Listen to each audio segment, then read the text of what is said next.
Okay, you ready?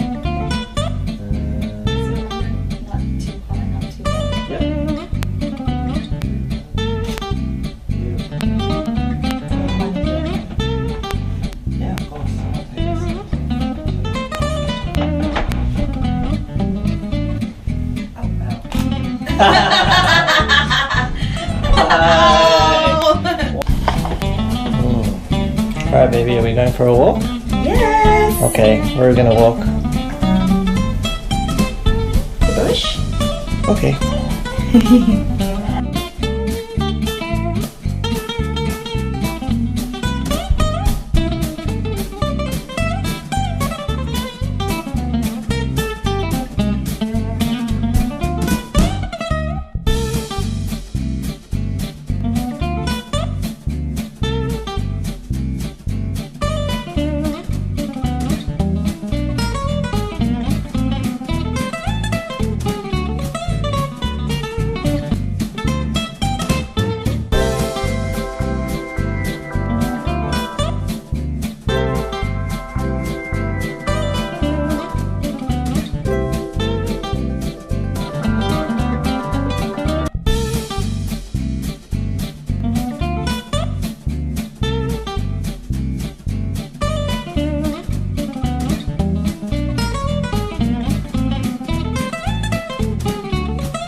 So something that occurs to people, unfortunately, when they accumulate a lot of memories of failure, memories of trauma, memories of events that have caused the person to believe that they're not particularly worth very much, or that they have just generally failed and you know, maybe shouldn't be around anymore, can lead to a condition called depression.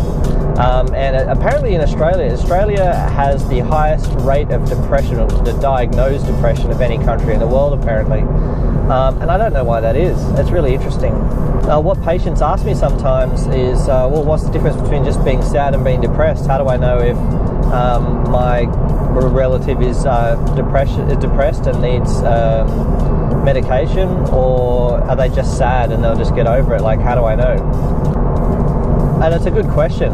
So here are my three big differences between someone who's sad and someone who's genuinely clinically depressed. Number one, being sad about something is actually a natural and normal coping mechanism that's actually very good, because it allows a person to cope with something that has happened which they perceive as harmful or hurtful. By being sad, you're able to express grief, you're able to share your experience with others about how you're feeling, and you're also allowed to let the physical symptoms, things like crying, flushed face, fatigue, those types of things, you're allowed them to play out so you're able to recover physically and emotionally. Sadness will more often not come from events that didn't occur because of you. It wasn't your fault that it happened. It's just something that happened, and now you're grieving about it. Someone might have passed away, or you might have lost something, or someone might have hurt you, those types of things. Depression generally generates from a feeling that you have done something wrong and that you have failed. Whereas sadness is almost like a self-defense mechanism, where you're coping with, why did this happen to me, and why is this happening, and you know, this shouldn't be happening to you. Whereas depression is a sense of worthlessness. I have failed, I'm not worth anything, why am I so worthless, and those types of things. Number two, when a person is sad, they'll generally express themselves in terms of, you know, crying or talking about how sad they feel, or they'll be red-faced or things like that, and they'll actually express outwards their sort of sadness about things, or you'll at least be able to tell someone's sad. When a person is depressed, the common thing is to actually pretend that you're still happy, and that is to still smile, say hello, not tell anyone that, you know, you're feeling like crap, but keep it all on the inside. Essentially, a depressed person will wear a mask. all day long and all night long, where they just pretend to be fine and everything's fine, but on the inside they just want to die, basically. Number 3. There's a lot of emotion to do with being sad sometimes. You will feel it, and as I said before, you get a lot of physical symptoms to do with it. It's being unbalanced, essentially. You have your normal state, and then you have been taken out of that normal state to feel sad, and that's not a comfortable feeling, and you want to get over feeling sad so you can go back to feeling normal again. A person who is depressed generally will feel nothing. They won't feel sad, they won't feel happy. They kind of stare at the world and they kind of basically feel empty. Their body and their soul is not fighting to get back to a sense of normality. They literally are stuck there, and they don't care about getting back to normality. It's just a position of hopelessness that they just sit in, like you're sitting on a chair in an empty room. Sad people will often want to do something like talk to people or get out and about, go for a walk, have something to eat, chat to a friend, call your mum, whatever you want to do, that kind of things.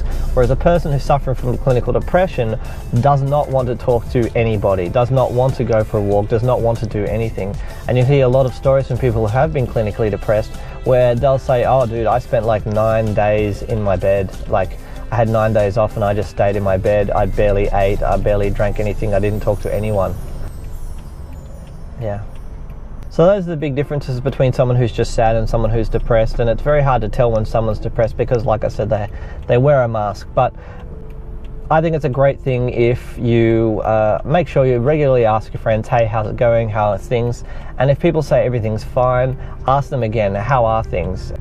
Even though talking about the difficulties in your life is not a comfortable thing to do, it is a healthy thing to do. Not talking about the difficulties in your life, all the difficult feelings you have, is a comfortable way to be, but a very unhealthy way to be, and can build into a severe sense of loneliness and ultimately a state of clinical depression. So that's my thoughts on that.